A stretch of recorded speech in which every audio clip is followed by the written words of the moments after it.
Why do people need help making decisions? And why do some people need more help than others? Because you could do anything, and there are an infinite set of options in which you could fail, and a finite set of options in which you could succeed. And if you don't want to get lost in the infinite set of options in which you can fail, then you'd better start learning how to narrow it down. Hmm. And some people, you know, come out just knowing how to do that. And I'd call that the 0.00001%. And the rest of us mortals come out making a lot of wrong decisions. And we pick terrible strategies in life, and we pick terrible strategies in business, and then we slowly become less wrong over time. And so I'm a mindset and performance coach who helps people become less wrong faster. So becoming less wrong faster. And you say there's a infinite amount of things that we can do, but a finite amount of things that we can excel at and be great at. That kind of brings to mind that saying when you're a kid is like, you can do anything.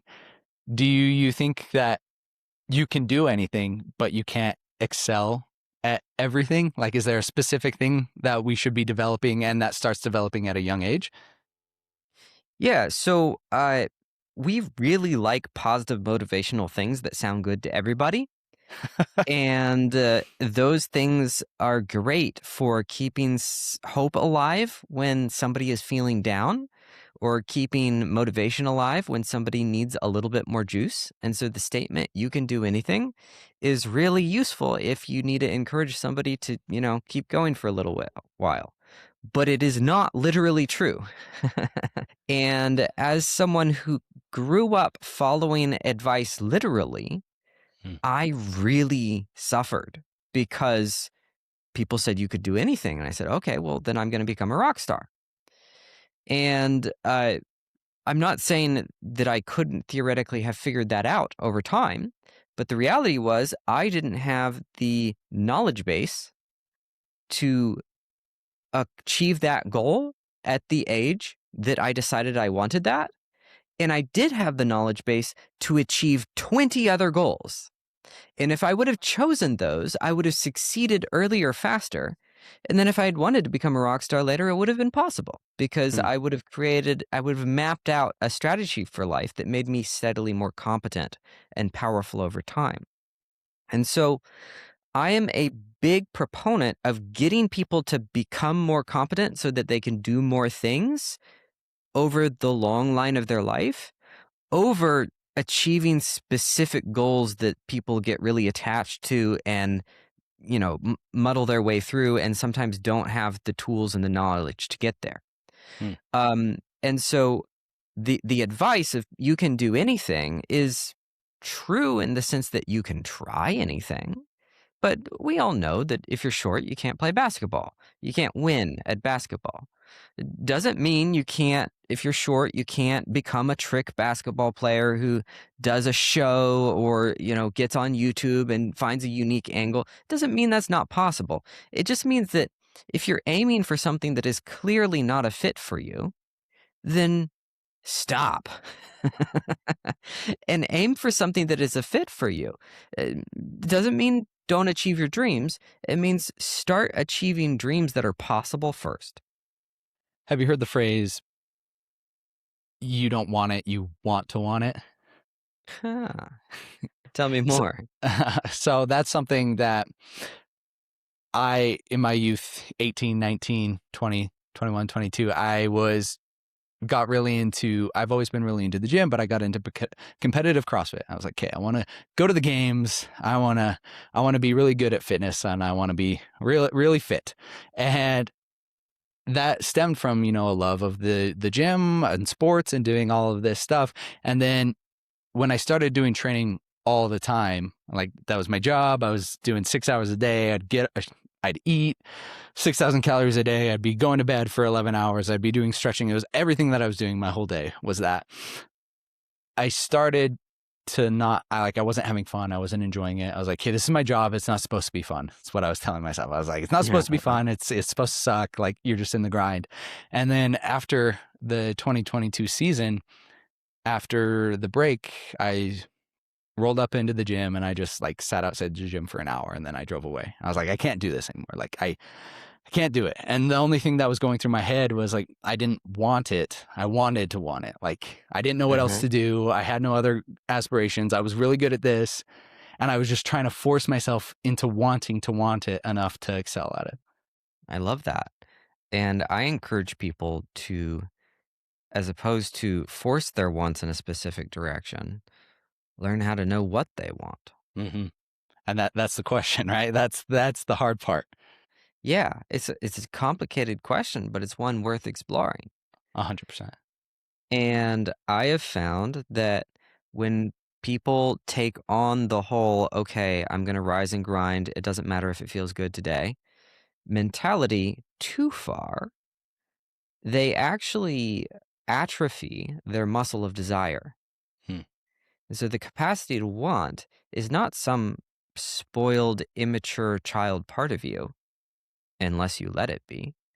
It is a muscle, it is a skill, it is a capacity that you can increase or decrease. And so a lot of people move through life with this assumption that they need to control their basic urges and desires and aim towards a higher good. And they are naturally not going to want that higher good. And so they need to discipline themselves into moving towards that higher good. Otherwise, things will be bad. That is a very beginner level way of looking at life. That is what I call a lesson one situation. There's a lot of things in life that are multiple lessons that humans learn the first lesson and make it their life strategy. So let me give an example. The example is, if you are an impatient person, then you need to learn how to be patient or you're going to have a problematic life. If you have no capacity for patience, you're going to need to learn to be patient. And so how does one learn to be patient? Well, they learn something called delayed gratification. And we know they've done the experiments. If you take a kid and you put a cookie in front of them and you say, hey, if you can wait and not eat this cookie, I'll give you 2 cookies. If they can control themselves enough to get the 2 cookies, they're going to have a better life. We know the capacity for delayed gratification is real and important. But here's the thing, is a lot of people learn the lesson of delayed gratification, and then they spend the next 30 years delaying gratification. And they go, oh, okay, so I know I've got to get good grades in college, and so I can't go play right now. I need to make sure that I study and focus. And oh, I'm getting married, and I got to make sure that my wife is doing good and has a great life. So I'm going to go push myself in business farther. And the kids, okay, what do the kids want? And this is the stereotype of the man who's hits 40 and he's got the kids, and they say, what do you want for your birthday? And the dad goes, I have no idea.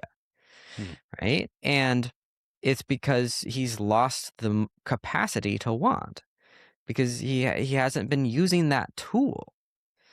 And if you do that until you're 65 and you retire with $1 million and you have all the stuff that you need, then you're just going to sit on the couch and watch TV until you die, because you have no other driver than the force driver, the discipline driver. And you've lost any self-driving instinct that you had to actually go towards anything interesting. And so what this is people miss this very important lesson, that there are some things that you must learn, but if you stop there and you only learn that, then your life is also going to be miserable. And so lesson 1 is delayed gratification.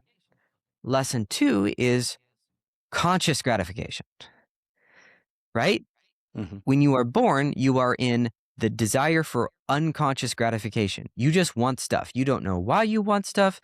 You don't know how you want stuff. You don't know what you want stuff. Any of the wanting is just, it's just there.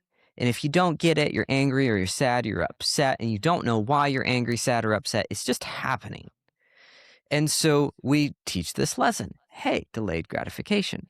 Now you have the opportunity to be more unattached and patience, blah, blah, blah, blah, blah. But if you stop there, you just get to like age 12 level maturity. And that's where most people stay for the rest of their lives. I was going to say, that's where a lot of people are. Yeah. But if you can then learn to consciously want something and then choose to go after it because you want something, then what's going to happen is your capacity to want stuff is going to become stronger and more intelligent.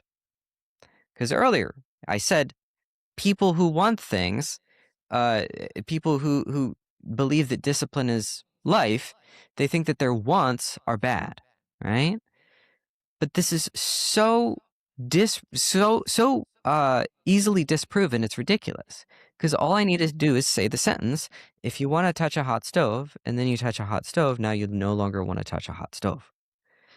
And so that means that you can want something, go after it, get a result, and then want something new. And the thing that you want next will be more intelligent. And so what you can do after you learn the lesson of delayed gratification is learn the lesson 2 in life, which is, okay, I'm feeling wants for things. Let me choose to actively go after it as fast and excitedly as possible so that I can have an experience and become a bigger, better person who knows more about what he wants.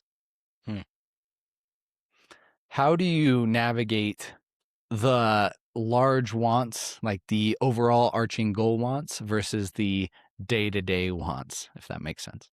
Yeah, so I have found most people think of their long-term wants as all good and their short-term wants as all bad. And we got to fix that. Yeah. Yeah, put me in that bucket. Yeah. And I actually do a little exercise with people about this. It's a meditation that I did for weeks on end every day, and it changed my life. Is I tell people to sit down in the middle of the room and close their eyes and ask themselves what they want. And then what's going to happen when you ask that question is first is you're going to get a Rolodex of cravings. You know, you're gonna want brownies and cookies and cocaine and strippers and whatever the set of things are that you like and you want that are immediate pleasures. And what you do is you set those aside and you categorize them all as cravings. And you go, okay, great. You want those things, but those are cravings. I'm looking for desires. And so it's a helpful categorization to think of craving as something that you want, that when you get it, you are less. Desire is something that you want, and when you get it, you are more. And so let me just do a little bit of filing here mentally. And go, okay, I want stuff, I want stuff, I want stuff. What do I want? Cookies. Okay, I eat cookies and I want it, and it feels good and it tastes good. But after I'm done, I don't feel good. I am less. Okay, craving. Right. Strippers. Okay, kind of hollow entertainment, right? You could be good in maybe a specific context, but generally for most people, it doesn't work out so well, right? Eventually, you're going to get to something like a glass of water would be nice. And you go, oh, okay. I honestly want a glass of water right now. And if I got it, I would feel better. I would be more. So you immediately get up and go get a glass of water. And then you sit back down and you tell yourself, I wanted something. I got something. I can get what I want. What else would I like to have? What else do I want? And then continue. And then you're going to go, oh, my shoulders are sore. Maybe I would like to stretch a little bit. And then you're going to go, I'm tired. I need a nap. So you go nap. You go, I'm stressed. I'd really like to take a walk. So you go take a walk. Then you go, you know what? There's a passion project that I haven't picked up for months. Let me just do 5 minutes of it. Then you go, oh, you know what? There's somebody that I really love that I want a hug from. So let me go get a hug. There's all sorts of things that you want in a day that are great for you. lots of people like sitting in infrared saunas, and they're really good for you. Yep. You can want to sit in an infrared sauna. Not as many people want to sit in a really hot sauna, but there's lots of stuff that's great for you that you can want.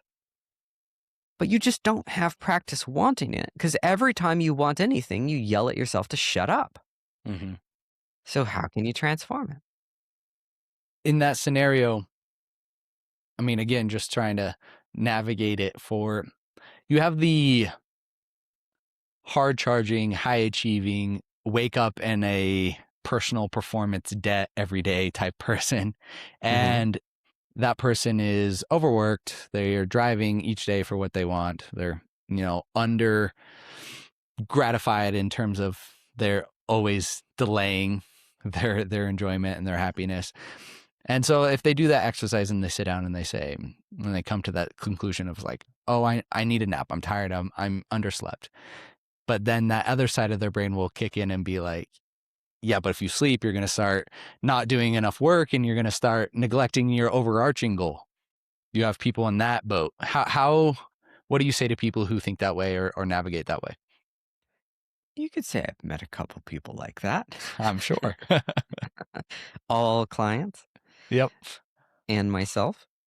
So here's one of the most powerful behavior change techniques I've ever discovered. It's not really a technique, it's an understanding. So the understanding is most of us are engaging in a behavior because we think it's the right behavior. Otherwise, we wouldn't be doing it. And in order to engage in a different behavior, we aren't going to feel good about doing it. We're actually going to feel bad. And I'm not talking about learn to love the pain. That's not what this conversation is about. This is something a little bit more nuanced. What it is let's say, for example, you're a person with really low boundaries. And if you're a person with really low boundaries, coincidentally, you are likely to also probably value being open, allowing other people their freedom, being kind, being nice. These are things that are probably going to be high on your value system. Otherwise, why would you lower your boundaries? You might also have low self-worth and so on and so forth. But you're going to have a set of things that make you think it's the right thing to do to lower your boundaries.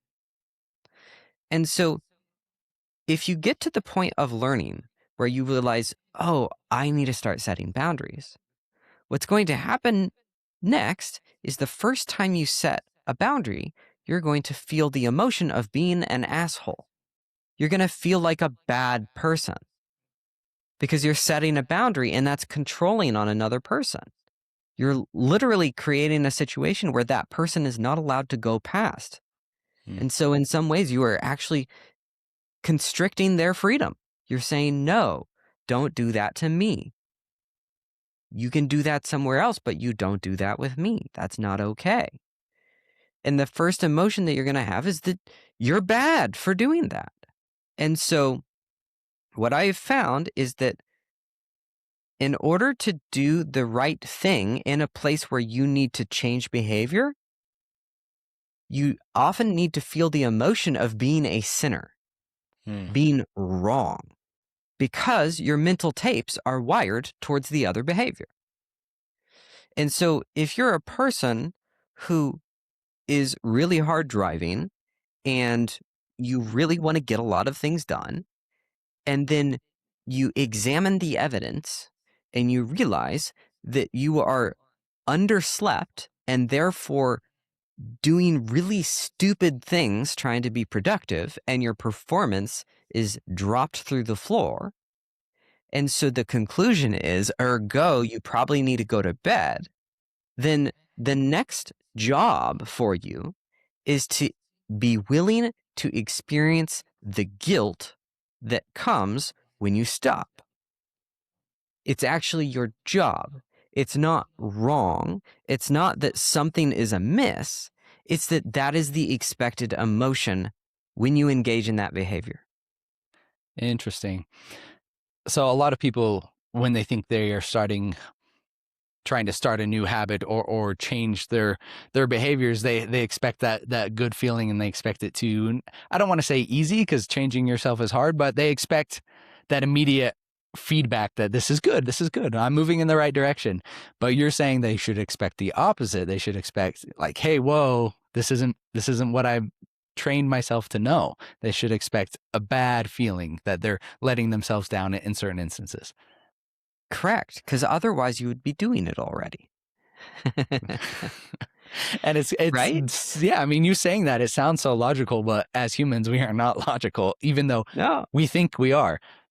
So our behavior is logical. Our experience of our behavior is not. Interesting. What's that mean? Real quick, before we get too deep into this conversation, I wanted to give you guys a peek under the hood when it comes to the data. So the data on this app shows me that less than 21% of my average monthly listeners are actually subscribed to the show. Now, subscribing to the show helps way more than you'd think. It helps the show get pushed out to more people. It helps the show grow. It helps me get more guests. It helps improve the quality. So if you guys like listening to me, and more importantly, like listening to the guests that I'm bringing on, do me a quick favor, hit the subscribe button right here on this app, and we will continue to grow the show bigger and better with each and every episode. Thank you so much. So if you're a hard driving person and you have the values of diligence and avoiding failure and making sure that you succeed and being significant in the world, it's highly logical for you to feel guilty when you try to rest. Like it's just so unsurprising. Yeah. And so I like to separate out what we understand about our behavior and what our behavior actually is. Because behavior is shockingly logical. I really love the man and woman conversations of, the cliche of men saying how, oh, women are so irrational and illogical. Not when you actually look at the underpinnings of their behavior and why the words that they say are what they are. You realize, oh my God, they might not be saying words that fit the exact mathematical rational flow that gets men off and makes them feel really happy, because really rationality is just like another hobby. Yeah. Well, I mean, it's highly rational. Both men and women's behavior in response to stimuli is extremely understandable and to be expected once you break down what the stimuli in response are. and what is the lack of rationality, the irrationality on the experience side? It's, I believe, mostly a problem of ignorance. I believe most of what we call irrationality is simply not seeing all of the steps in a logic flow. And so what I mean by that is I don't know. Relationships are the easy way to talk about this. Let's say you're in a situation where the man says something seemingly entirely reasonable and contextual to the specific situation that they're dealing with, and then the woman just blows up for no reason. Right? That's a very common complaint in relationship. Well, if you actually figure out why she was blowing up, you will see it was not for no reason. You will see that, oh, maybe he was completely non-responsive to her emotional state for 6 months, and she's freaking tired of it. And so now he continues to say a banal, boring thing, and she goes, okay, well, I'm going to scream at him. Because obviously I tried his logical conversation and it didn't work. It was dumb. And so the problem is she didn't know that was why she blew up at him. She's not connecting the dots between the last 6 months of frustration and her explosion. and he's not connecting the dots because it's just behavior. It's just tension built up and now she's exploding. And so if you don't see all of the steps of frustration that resulted in the blow up, then you will call it irrational. But if you do, you'll go, oh, that makes perfect sense. And so a lot of things that people call irrationality are actually the person who's putting that label on it is actually ignorant of all the things that resulted in that action. So there's no excluding, maybe the mentally unwell, but there's no irrationality in humans. It's just an ignorance as to why they made the decisions, or an unawareness of everything that they have going on behind the scenes. Cause and effect is an incredibly powerful thing. And look, when people come to me that I work with, because I work with like really high-end business owners and executives, and they want to change a behavior that they don't like. Every single time they say, man, I've been trying to get myself to do this, and I just need to discipline myself more. And I don't understand why I'm not doing this. And I wish I would stop being so irrational and behave. And then I go, great, let's break it down. What is the thing that you want to stop doing? And they go, X, Y, and Z. I go, great. Okay. So when do you do it? And they go, X, Y, and Z bad habit. I always do it right after work. I go, excellent. Okay. So walk me through your workday. And they walk me through their workday. And they do a whole bunch of things that exhaust them. And then they don't have a meal when they need to have a meal. And then they engage in the bad behavior of, I don't know, lighting up and eating candy right after finishing work. And they go, I just need to stop doing this. And I go, okay, great, fine, like, excellent. I don't really care about the candy or the weed, but it's not getting a good result for you. And so you want to steer yourself in a different direction. What would happen if you actually ate lunch? And they go, I don't know. And I go, try it. And then they come back and they go, I wasn't as hungry after work. And I go, great, right? And this is simplistic and basic, but so many of the things that we want to change, they're not changing because of just the basic inputs that we're giving ourselves. I have a lot of high performers actually that they'll come to me and they go, they're struggling with marijuana specifically. And they'll be like, I need to quit this bad habit. I need to stop. And I usually go, well, first of all, I don't really think it's all that bad. Is it making your life worse? And then they'll go, yeah, okay, it is. And I'll go, okay, great. Well, if it's making your life worse, we definitely need to change it. And then they'll walk me through their day, and they will, be high stress, high labor the entire day. And then they allow themselves 1 hour before they go to bed of an altered state. And I go, okay, great. So you're telling me that your cortisol is ramped up all day long and you're exhausted all day long, and you can't get yourself to stop balancing yourself, but like legitimately adjusting so that you don't go insane. You're self-medicating. Mm-hmm. Okay, so if you would like to stop the medication, that's fine. But you're not going to stop the medication until you actually balance yourself out. Because you're not smoking weed for no reason. You're smoking weed for a reason. You're smoking weed to relax. And so are you relaxing? And they go, no. I go, great. So we have to figure out how to relax. I spoke with Dr. Alex Korb. He's a neuroscientist, and he talks about forming habits a lot and getting rid of old habits. And he talks about how so many people just forget what he calls, quote unquote, the dumb stuff. Drinking water, eating food, and they go straight to like, what is the one thing that I need to do that'll fix it, instead of just looking at the low level stuff that they're neglecting. Yep.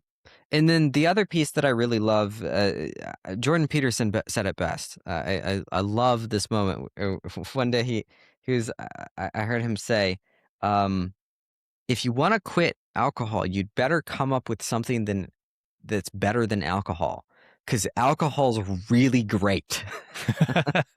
And I'm like, yes, yes. So many people try to quit things and make their life worse. And they're confused why they don't quit things.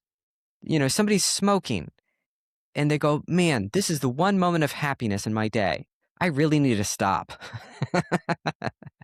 I just can't get myself to stop. Yeah. They go, that makes sense. Again, not illogical. Or Hmm. it is logical. I need to watch my double negatives. They trip me up.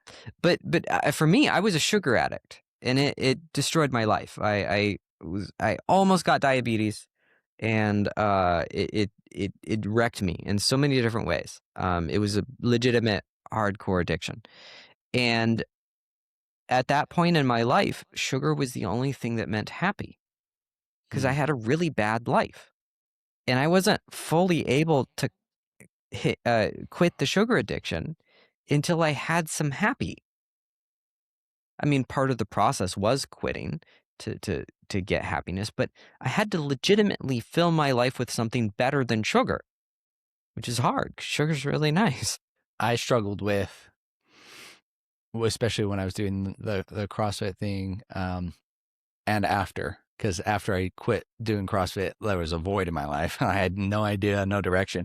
I got pulled into like video games. Like I would be Hmm. like, okay, I'm gonna play video games. I'm gonna play Apex with my friends. I'm gonna play with my brother, and it took me, and I think it was just having a void of not knowing what to do, not having a direction. Is like I can get really good at this video. Like I can see tangible value in terms of like this battle royale, this Apex, this first person shooter, that I'm better than these guys and I can put a lot of time and effort into that. And like that's where I was getting my competitive fix and my self-improvement fix or whatever, is like I could see tangible results that I was improving. And then that started to take up a lot of my focus and time. And it wasn't until A, I just got rid of them, but B, I was able to find a new purpose and a new direction that I was able to then focus my efforts elsewhere. Yeah, I find bad habits to be incredibly informative, because bad habits are the thing that you do even when you're telling yourself no. It's so important to you that you will even override your own personal discipline system in order to do it. And so, what is so important to you that you would override that? Wow. So, you need competitive experiences so much that you will ignore your work, ignore your day to day life in order to sink into this video game to get a competitive edge. Well, that's super valuable to know. Yeah. Now we know, hey, you're more competitive than most people. What does that mean? It means maybe there's a talent there. Maybe there's something there that could be harnessed. Mhm. Maybe we should put you in a position where your competitive nature is of value. And if we do, then maybe you'll feel like your life has more purpose. Is there a framework or a system that you have in place that you utilize to look at bad habits? Like if you start to notice a habit, is there certain questions that you ask yourself to dissect it and get the most information you can out of it? How is this serving you?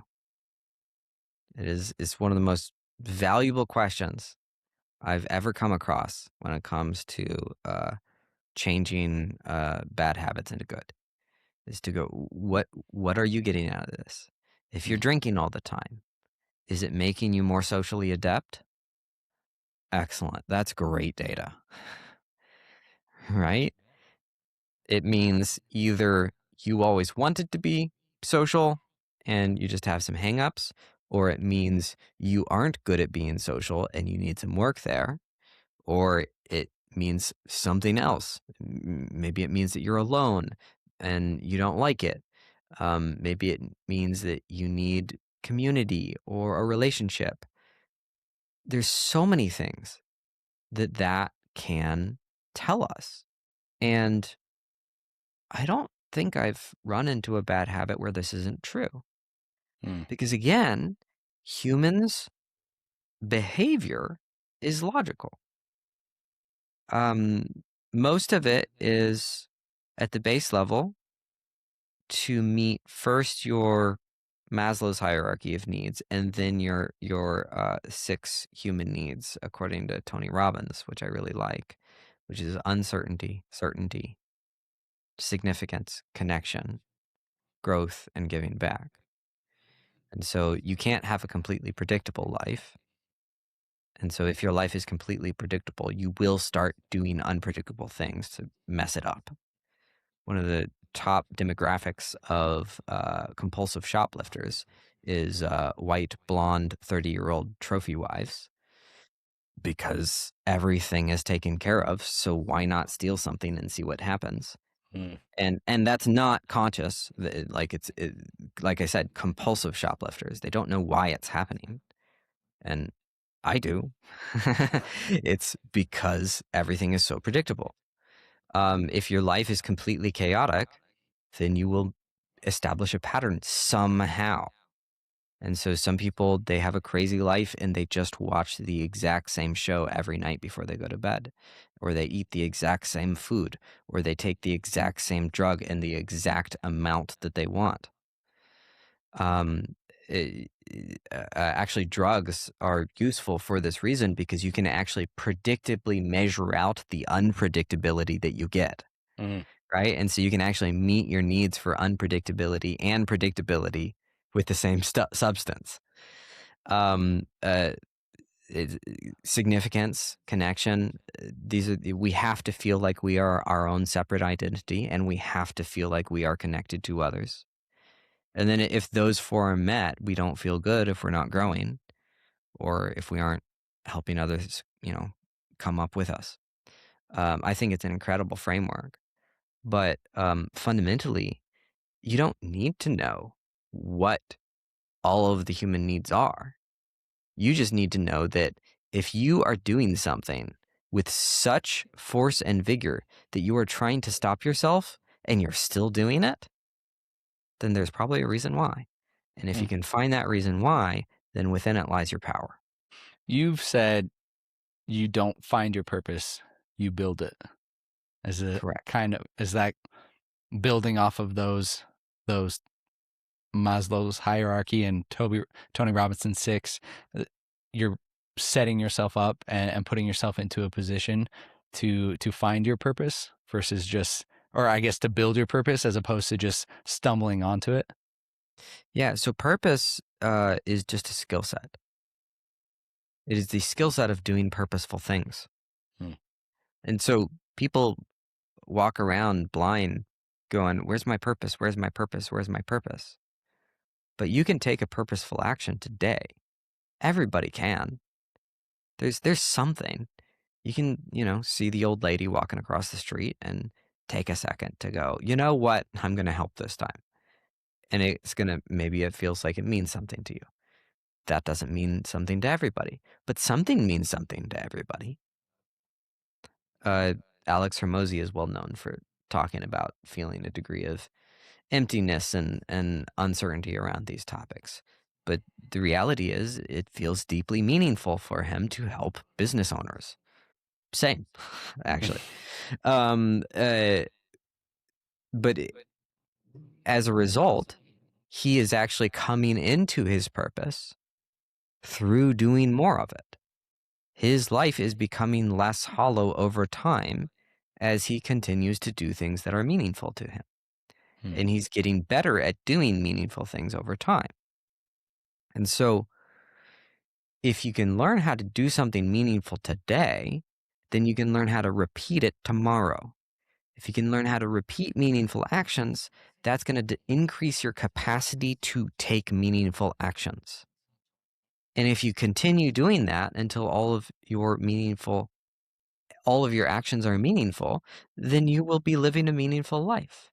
If you continue to ramp up purposeful actions until everything you do has purpose, then you will be living a life of purpose. I created this podcast from a desire to talk to people, but also a desire to create something that other people would find value in. And before every episode, I get nervous before I record. I mean, this podcast is over a year old. I've talked to a lot of people. I've got a lot of reps in, but still, before every single episode, I get nervous. I get that self-doubt, like you have that voice inside of you, that resistance that says, what questions can you have? What value can you have? Even though I have the data and the support and the listeners and the feedback from all these things, you still have that voice each time. But then after each and every single episode, every time I record, I feel so much better. Like I'm like, oh, I want to record an episode every single day because I feel so good. Like I feel like I learned something. I feel like I've created something and I can't wait for other people to listen to it. And I feel so much better. And I feel like I'm a better husband and a better friend after I've created something like this podcast. And it's very interesting to me that knowing how I'm going to feel afterwards, I still get the resistance before each episode. I'm very interested as to why the human brain kind of is that way. Like we know we have this good. We know how we have this fix just on the other side of doing something that just doing the thing, but we still have that resistance inside our brain that says, hey, stay comfortable, stay in your space. Yeah. Okay, so let's talk about mammalian behavior training. Let's do it. So if you are trying to get a dog to shake hands, do a little paw shake, and you encourage the dog to lift its paw, and then you get a paw shake, and then you give it a treat, and then walk away, is the dog trained? Probably not. Absolutely not. Right? The dog did it once. If you do this once every day, let's say if you do it once every week, as that's probably much closer to your podcast rhythm. Doing about 3 a week. Oh, amazing. That's impressive. Yeah. That's Thank great. you. Okay, so if you get a dog to shake on it 3 times a week, once, and you give him a treat, how long is it going to take to train the dog? I don't know how fast dogs learn. A couple months? Probably a very long time. Yeah. Right? Because it's so long that the dog has forgotten what's happened. Right? And so even it's 3 times a week, you do it on Monday, and then you skip a day, and you do it on Wednesday. What happens is the dog shakes, and you give him a treat, and the dog's mind goes, wow, treat. How wonderful. Yeah. And then on Wednesday, shakes and give him a treat, and it goes, wow, treat. Because it's not enough repetition within a short enough time span for the dog to understand that you are giving him a treat because the dog is shaking its paw with you, doing a little paw shake. But if you take the dog and you get him to shake on it, and you give him a treat, and you give him some praise, and then you get him to do it again 5 seconds later, and then you do that 60 times, the dog's going to learn in a couple of days, and it'll never forget. Humans are not very different from this. Because our brain memory is separate to a degree from our actual mammalian sense physical memory. The things that we want to do are more deeply ingrained in us than our consciousness. The conscious level I want to do this is very minimal. It's not deep. It's not the thing that really drives us. When we feel like we want something, that comes from a deeper place than our conscious thought. And so you consciously know that you enjoy podcasts and that you would like to do another one because you have the incredible human capacity to remember things over an extended period of time. But your body and mind is still going, oh my God, I have to perform?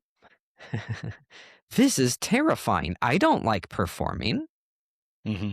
or whatever the fear is, right? Yeah. And so training that is very different from the intellectual process of deciding whether or not you like something.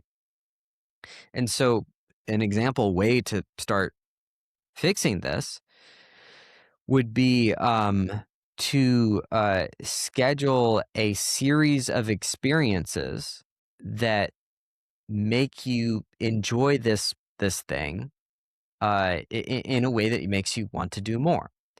And I'm not suggesting necessarily that you schedule 3 podcasts back to back on the same day. That's not exactly the thing. It's like, maybe you need a ramp up of a series of interactions where you have a 15-minute meeting with somebody and you enjoy that meeting.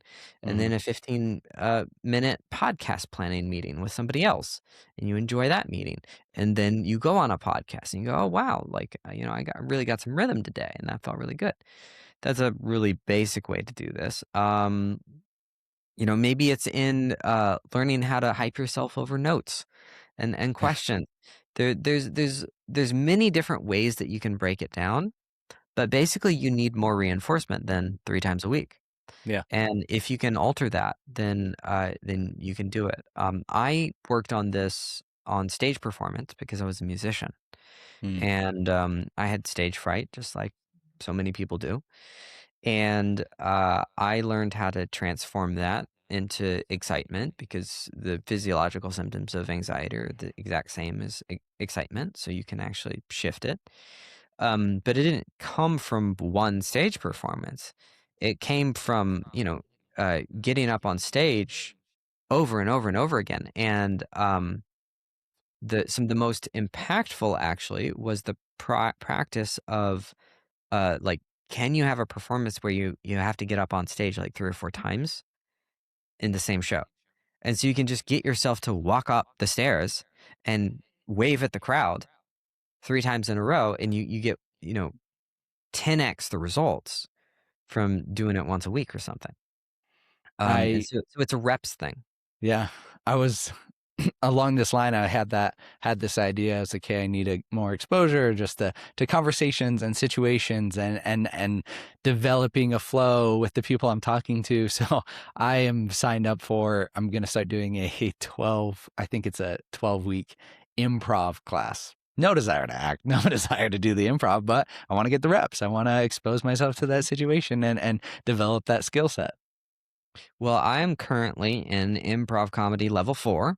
Amazing. So, if you ever come through Austin, I am currently taking those classes, and I highly recommend them to a lot of people. And Um, it's it's a cool coincidence. yeah. Improv comedy is absolutely phenomenal, and actually, the way it's structured is designed to work through these specific things. Actually, I did some improv comedy showcases, and you get up on stage like 5 times in one show. Mm. You get up, you walked it off. You get up, you walk off. And the number of reps that improv comedy gives you in uh performance is really pretty astonishing the way they've designed it. And it's actually one of the most dialed in behavioral training things that I've seen. It's my behavioral science mind was geeking out when I realized how good improv comedy classes and trainers um, have this stuff dialed in because it's actually pretty rare knowledge. Yeah. Not a lot of people know about what actually creates behavioral change, and improv comedy is one of the ones it's for real. It's the good stuff. That's really cool. I'm in Denver, so I start in April. I'm looking Amazing. forward to it. It'll be fun. I did some research prior, and everyone's like, make sure you do like a cohort, like a 12-week one, so you get like more comfortable with the people, and then you start to Hmm. like develop that whole exchange with them. So I'm looking forward to it. The main reason I brought that whole conversation up about how I feel before podcasting is we were talking about purpose, and I feel an extreme sense of purpose once I post and do a podcast. It's why I want to do it more. It's why I've started recording more podcasts a week. It's because starting next week, in March, we're going to 2 episodes a week, and then hopefully by the end of the year, I want to be at 3 episodes a week because I want to get more reps and I want to have that feeling.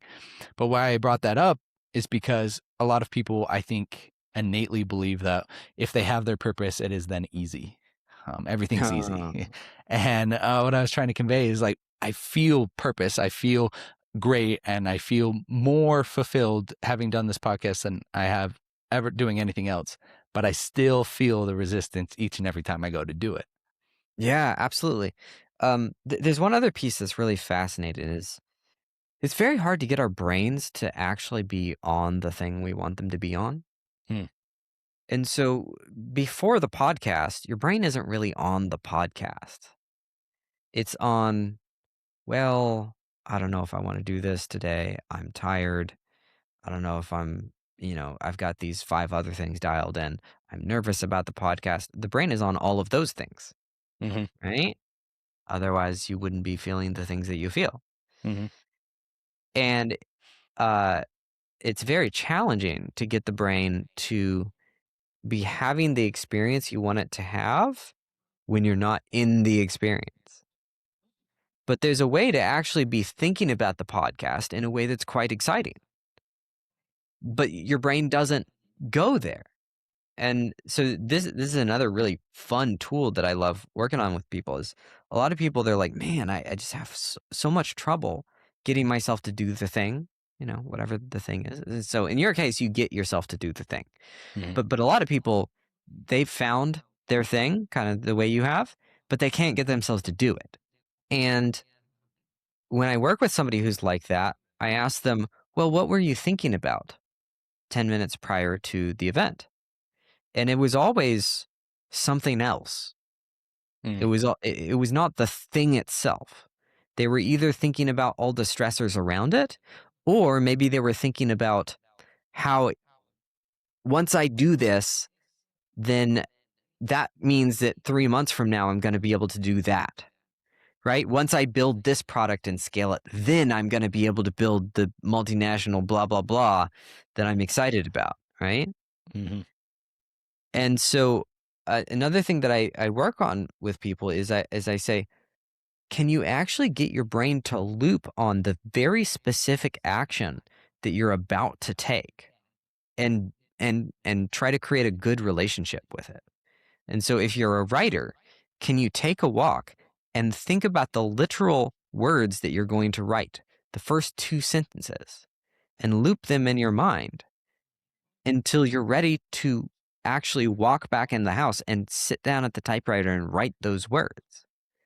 If you're going to do a podcast, can you actually think about getting on the call and having the joy of meeting and getting to know this person that you want to get to know? If you're going to make a sale, can you actually not think about the pipeline that you're about to set up, but think about the person that you're about to speak to? I've found that to be an incredibly powerful practice, and it often helps people really move with greater purpose. It's not to say that there aren't pain points. Like, absolutely. There is the whole, like, I don't want to do this, and sometimes I need to just get myself to do it. Mm-hmm. But also, I found that there are tools to overcome some of that resistance to actually make the process prior to the event feel more purposeful. We just don't engage in it. And when we do, it becomes purposeful. I've started developing a pre-podcast routine for that very purpose. Yes. Yeah. So, like I've had some speech coaches on here. I've had, neuroscientists. I've had a lot of people on here, and I try to take and what they apply. So before this, I do a walk. No headphones, no music. I'm outside to get my steps in. I'm thinking about the things I want to talk about, and how it's going to go, and what I want to get from it. And then when I get back early, and I sit in front of the computer about 10 minutes before we're supposed to to record, and then I have a poetry book here, and I just read poetry out loud, to warm up my voice, but also just to get my mind off of the analytical seriousness and just remember it's just a conversation. Like, I'm trying to talk to a person that I'm genuinely engaged in, and if I just connect with them and we communicate, it's worth it to myself and listeners and to the person being here. And so developing this pre-podcast routine has been pivotal, and I can't wait to continue to see it develop. That's amazing. I love it. Yeah, the pre-routines are very useful. You have mentioned that, I can't remember the phrasing, but the impact really stuck with me, that people tend to get depressed from an over expectation of what they can accomplish in a day, and then consistently not meeting that. What does that mean? Yeah. So the basic motivational system that most people set up is uh, they estimate the amount of things that they can do in a day, and then they set a goal to accomplish either that exact amount of things or a little bit more in the hopes that they push themselves. And what's funny about that is every time a person does it, they almost always estimate all the things that they think they can do in a day based on a perfect day, based on like them at their peak. Mm-hmm. For some reason, most people estimate that way. They're like, okay, yeah, well, if I don't get any red lights and and I don't get any stomach aches and I wake up full of energy and ready to go, then realistically, I think this is the set of things that I should get done today.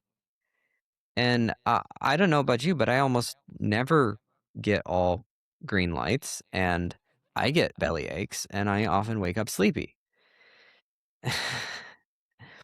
And so if you calculate what you think you can do based on you being at your peak and everything working just right, then you're going to fall short. And if that upsets you, then you're going to be upset. And so the reason why most people do that is because we know that a lot of people respond to pressure and expectations by stepping up. And there's tends to be a fear that if I lower my standards, I will work less. But here's the thing is you actually have choice over how much work you work. And so you can decide to not work less. And so if you choose to lower your expectations without reducing the amount of work that you engage in, then you're going to start meeting more of your expectations. And it's really quite hilarious that we think of ourselves as kind of these automatons that the only way we can get ourselves to do something is put this really high expectation up and then try to meet it. And so that'll make me work really hard. But you can just decide to work really hard. That's an option. Yeah. And if you're committed to trying to create a good life for yourself, it's actually a pretty easy option to go, you know what? I really want to make sure that I do well.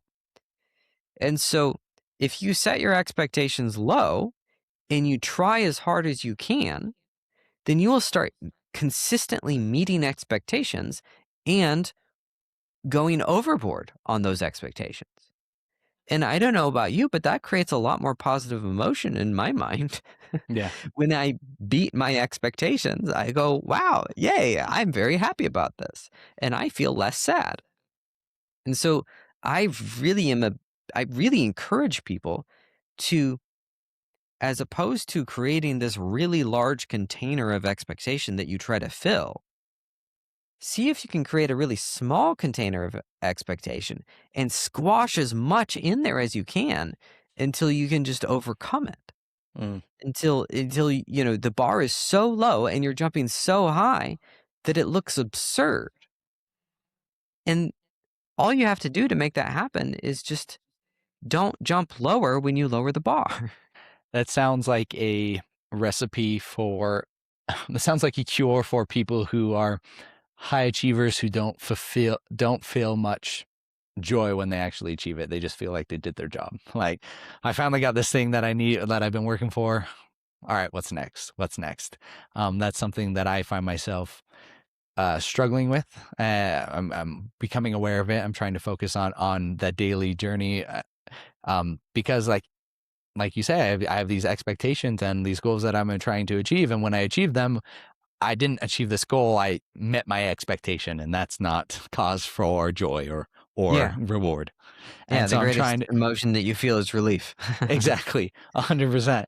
And so Yeah. I'm trying to change that, and have these goals and these aspirations, but find the joy and the fulfillment in the days, in the day to day, the mundane, the actual task. Um, that's been my biggest focus this year so far. I would say is not looking at it. Let's take this podcast as like I want to get X amount of downloads or whatever, but looking at it as like I could have this amazing conversation. I like doing what I'm doing and not be so goal oriented. Yeah. Fundamentally, most of that misery happens because people believe you can only either raise the bar and raise the effort Mm. or lower the bar and lower the effort. When in fact, you can lower the bar and raise the effort. That is doable. You can choose that path. Yeah. And when you do that, you consistently win. And I want to take a moment to talk about winning because I I believe that winning is incredibly important because fundamentally we are physical biological creatures and we run off of serotonin. Mm. And if we don't have serotonin, we perform way worse and we are way more miserable. And so whether you want to be happy or you want to achieve things, regardless of which one you value more, you should be engaging in behaviors that increase your serotonin levels. And winning is what increases your serotonin levels. Mhm. And so a lot of people create situations where they're not winning. And then their serotonin level reduces and their performance reduces. And so it's just fundamentally a bad strategy. The only people who can implement that strategy well are people that are so high status that losing feels like an entertaining game to them. Mhm. The people who are like really, really high status and it's like almost funny when they lose, those people, this is a really useful tool for them. But for most of us mortals, we actually should create a situation where we can win. I call it engineering wins, like legitimately plan your day so that the end result of the day is that you've won. Not because it's like this bet that you're playing with yourself that if you exert this level of effort, then maybe you'll get there. Like make it so that there's no way you couldn't have won. And then you will win, and then you'll become more capable of winning. Yeah. One other thing on this note is humans navigate behavior off of pain and pleasure, win and loss, good and bad, the thing to go toward and the thing to avoid. That's how that's how we decide what to do and how we navigate life. And you can think of winning as light and losing as dark. And if you're in a room that's blacked out with no external light sources, and the only source of light is a win, then if you are only losing, then it's like you're in a completely blacked out dark room. And a lot of really high end, high achievers, motivational speakers say, learn to love losing, and losing is so important because it tells you what you're doing wrong. The problem is, if your only experience of life is all of the things that you are doing wrong, then that is not informative because you need the navigational comparison between the things that you are doing wrong and the things that you are doing right. That motivational advice of learn to love losing and learn to understand how doing things wrong informs you is missing the fundamental backstory of the fact that you have to be doing something right for that advice to even work, to Mm. even be useful. And so if your life is filled with nothing but loss, then you are going to be lost. But if you engineer things that are good and things where you succeed at and win, then your brain will start creating a map between the things that are not going well and the things that are. And it will enable you to start shifting your behavior to move towards more of the things that are working.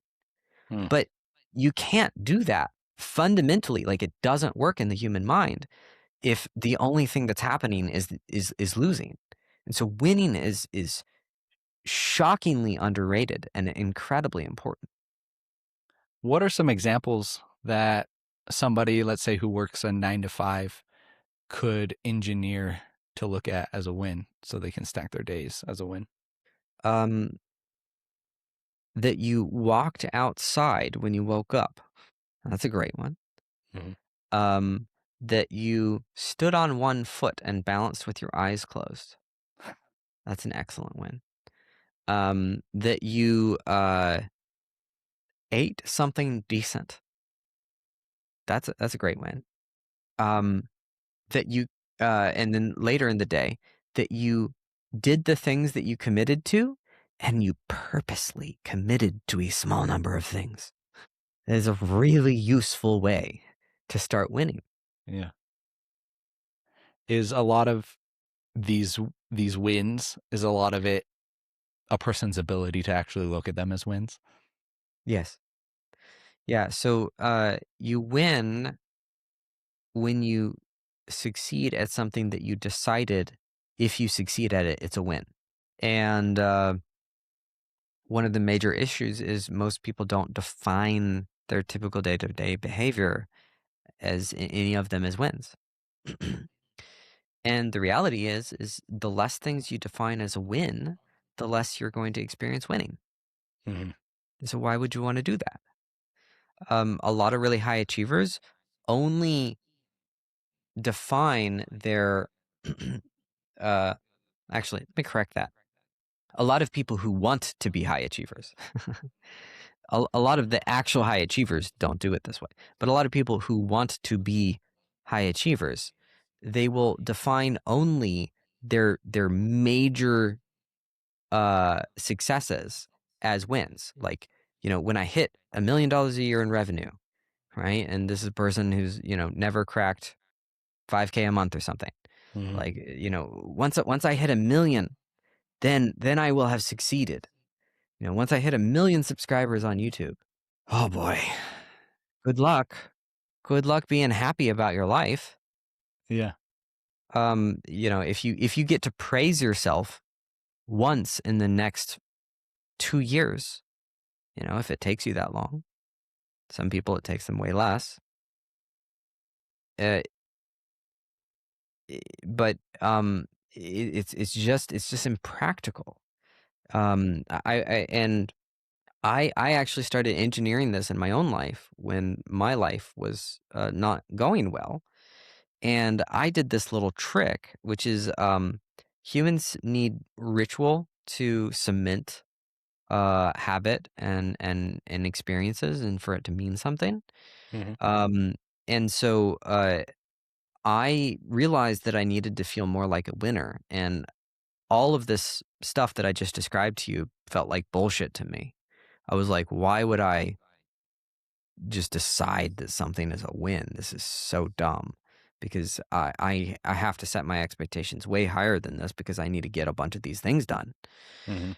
But I realized that, oh, this is not working. I am miserable and I don't believe in myself. I feel like a loser and this is not working. And so I need change. And I realized that, if you experience more winning, you're going to feel better. And so I said, okay, well, that means I have to lower the bar. I have to decide that this thing is a win. And what I'm going to do is I'm going to give myself a small experience that is positive, that means that I've won. And so at that point, I'd gone on carnivore diet, and carnivore diet makes your sense of smell more sensitive. Yeah. And I had just recently come to appreciate the scent of essential oils, Hmm. and I just enjoyed them more. And They aren't super expensive, and I didn't have a lot of money at the time. And so I said, okay, when I've done this set of things, I'm going to consider that a success. And I'm going to drive to the store and pick out an essential oil and buy it for myself and take it home and enjoy it. And so I got a set of things together, and I accomplished my tasks. And I went, okay, it's time to go uh, enjoy the fruits of your labor. You have succeeded. You've won. Good job. It's time to go celebrate. I had decided I needed a ritual of celebration, is what you would describe this Hmm. as. And I got in my car and I went, this is the stupidest thing ever. That was the first thought. This is the stupidest thing ever. I can pick up this essential oil when I go on a grocery run. Why am I in this car right now? I have shit to do. I am already tired. This is another thing to do on top of everything else. And I turned the key and I drove to the store thinking about how stupid all of this was. And I got to the store and I went, I hate this. I'm busy. I got to the essential oil section. They had the little samplers, and I went, well, not that one. Clunk. And I tried the next one. I went, well, not that one. Clunk. And I went to the next one. I went, oh, that's kind of nice. Well, not that one. Let me try a couple more. So I tried a couple more, and then I started getting into it. I'm Yeah. like, yeah, I want this one. And then I said, you know what? I have done a good job, and this is a good one, and this is what I'm getting. And then I went home and I was kind of consciously trying to watch my thought process here, and I was trying to guard it and steer it in the right direction. So I was, injecting mental prompts to myself saying that I'd done a good job. And by the time I got home, I was like, you know what? I kind of have done something here. And then I sat down and I put the essential oil and smelled it, and I went, that's actually kind of nice. And then I took a freaking nap. And then I woke up and I felt better and I was ready to do more stuff. And I did that for a couple of months and I was a better person. And by Mm. better person, I would define that as more competent. And I tell the whole story to say the first thing that came up was negative emotion, right? Kind of like earlier, I was talking about how you have to experience the emotion of being a sinner in order to change a behavior that feels wrong. Hmm. In this case, all of my mental narratives were around me being a loser and how I needed to shape up and work harder and do more. And so when I wanted to change the behavior to say that I was a winner, the first emotion that I experienced was the exact opposite, that this was the worst thing possible. And so it took a degree of work to engineer this, but it had a significant impact on my life. And I'll tell you, man, sometimes I wake up and I feel like I'm a good person who's competent, who deserves it. Yeah. And then the result of that is not that I am lazy and I do less. The result of that is that I then wake up and go crush my day. And consistently, when I work with people on this, the same thing happens. I mean, There is utility in believing that you're good at something. There is utility in being a winner. There is a utility in positivity, and there's a utility in knowing that you've done something worth doing.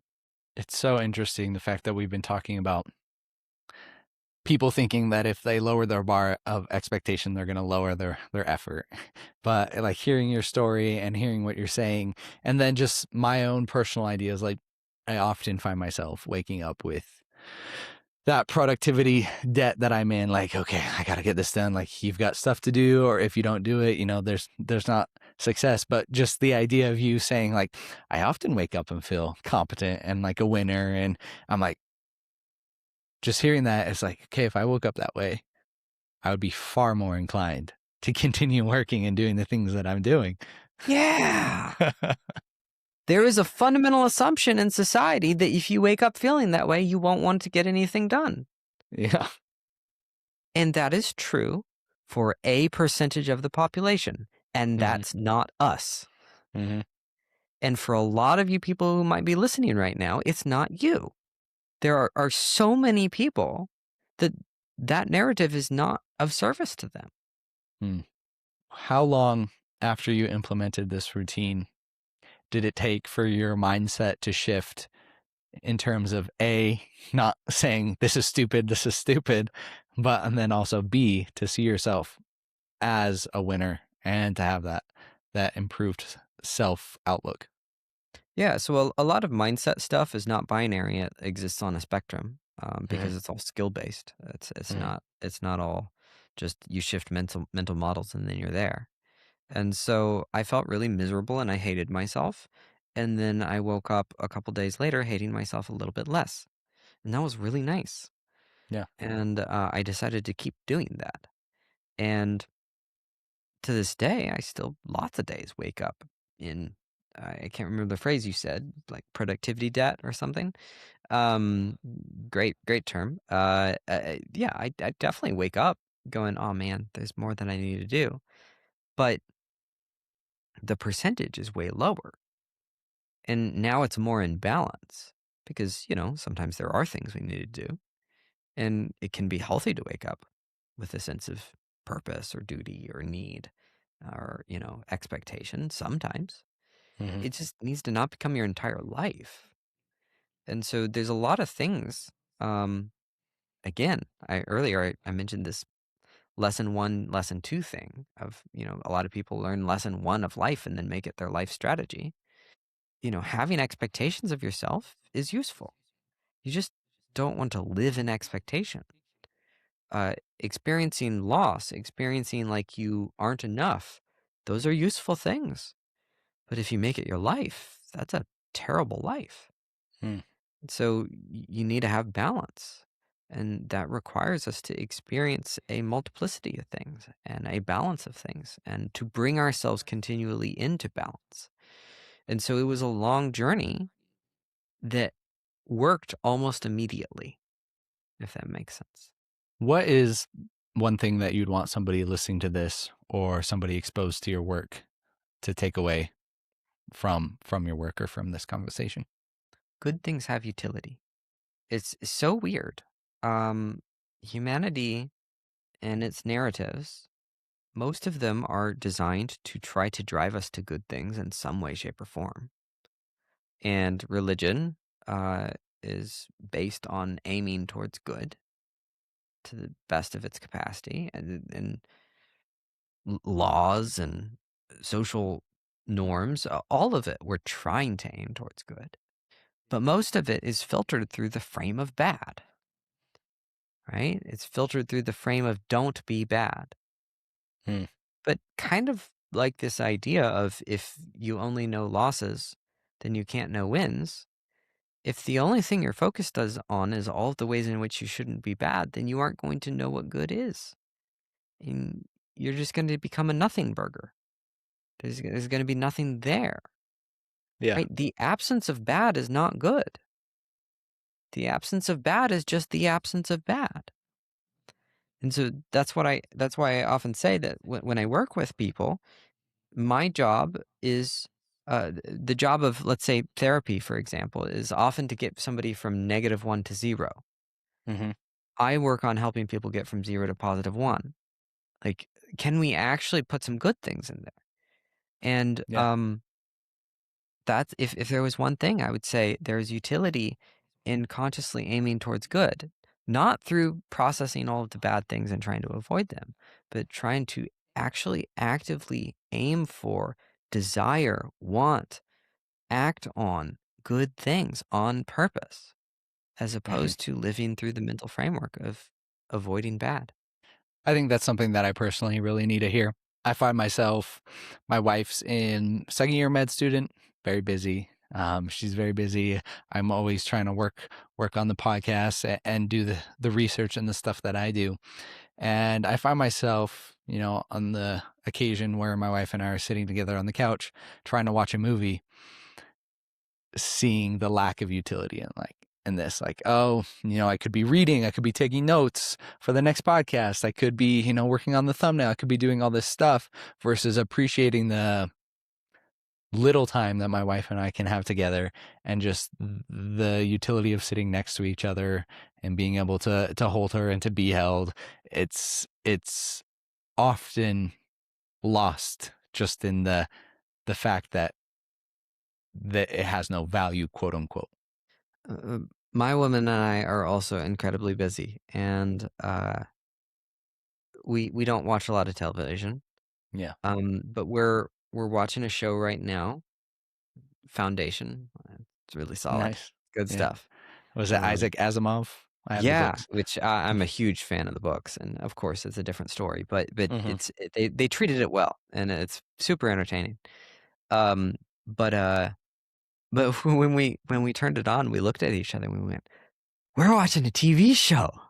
This is so cool. Yeah. We don't normally do this." And we have it in a frame where it's a treat. Yeah. It's this is so fun that we've gotten to this point where we can sit here and veg. This is like exciting. We're gonna actually do nothing. Yeah. And don't get me wrong, like I feel lots of moments when I do nothing and the guilt pops up and stuff. But I just want to share the good moments is that it can be framed a different way. And And if you honestly don't feel good about watching the show or whatever the behavior is, that's of course just an example, then how do you just replace it with something that you would feel good about? Mm. Because there's so many things that that feel good. And why not put more of those in and then also feel good about having put them in the process? I find that to be so incredibly powerful because that's when you stop moving away from the things that you don't want and you start building the life that you do. Josh, there's a tradition on this podcast where I ask the guests two closing questions. The first being, who do you think I should speak to next and why? And then the second is based off of a Ralph Waldo Emerson quote. If we counter a person of rare intellect, we should ask them what books they read. What's a book you would most recommend? Oh, um, to the first question, I think you would probably really enjoy Jack Lawrence. I Jack think Lawrence. I think he goes by Jack LaRoe, perhaps. He lives in the UK and he makes really cool skits about philosophy. Oh, And cool. I think you two would have a great time on the podcast. Let him know I sent you. Will do. Tell him I said hi. And as to the books, my favorite nonfiction book on earth is The Art of Learning by Josh Waitzkin. And to tie our podcast in a pretty little bow together, we were talking about the Tim Ferriss show. He was Mhm. one of the very first episodes of the Tim Ferriss show.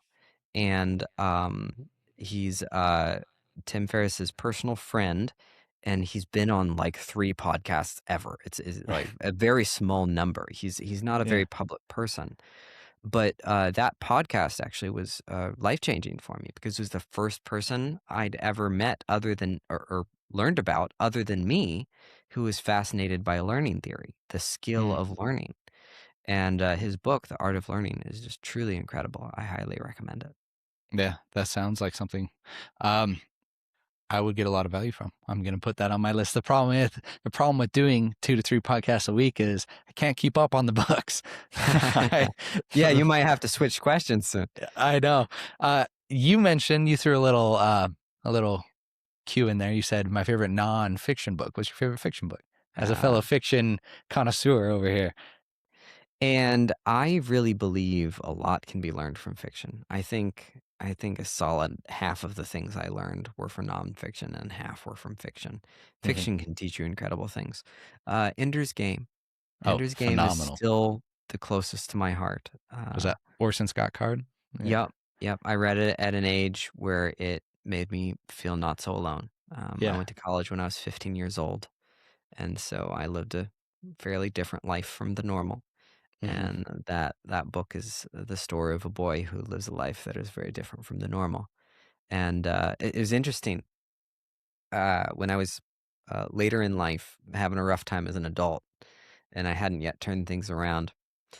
I was driving on the highway and I just had this moment where I just zipped off the highway and took a U-turn into the bookstore and I walked in and I bought Hitchhiker's Guide to the Galaxy and Ender's Game, a brand new copy of both, and just walked back into my car, set it on the passenger seat and sighed and felt better.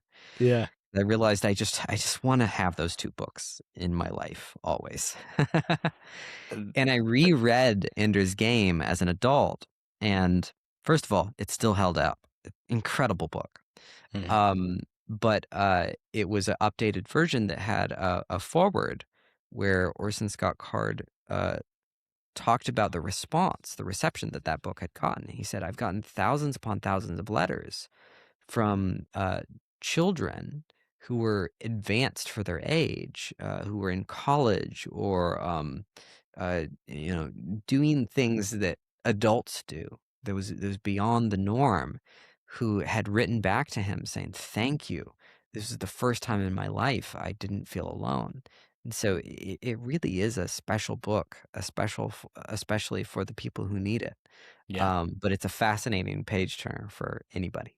That's a beautiful book. I've read it several times. Have you read Ender's Shadow? Every single one. Yeah. Oh, incredible series. I've only read the And 2. also the brilliance of writing of Orson Scott Card to be able to, because so Ender's Game is the main story that all of the series are based off of. The first Ender's Shadow book is the exact same story from a different person's perspective. And Bean. the crazy part, yeah, his name's Bean. The crazy part about this is that Ender's Game is a book that is based on not knowing the ending. It's a book that's a twist book, right? There's a Mhm. plot twist. And Ender's Shadow, there's no way you couldn't already know the plot twist. And so it's like, how could you possibly have an enjoyable book where it's based on a plot twist and you know it? Mhm. And Orson Scott Card did it because it's a book from a totally different angle. Like, it's not about the plot twist, it's about Yeah. something else. And so I think his writing was genius. And yes, I adore the Ender's Shadow series. It's so good. Yeah. Phenomenal books. I recently finished I've been in a to take the nonfiction or tangent here or fiction tangent here. I've historically grew up reading like fantasy, like Game of Thrones, Lord of the Uh-huh. Rings, and then recently has shifted more sci-fi. So I read Mhm. Children of Time recently, Uh-huh. and then I'm currently reading Seven Eves. Uh, Mhm. Both phenomenal books, and it's really fun to I don't know which I like more. Fiction or fantasy or sci-fi. I don't know if I have to pick, but they're all amazing, and I get so much value from fiction. There's so much joy, and there's so much. It's just fun to be able to get lost into the story that doesn't have necessary utility, quote unquote, but you still get so much value from it.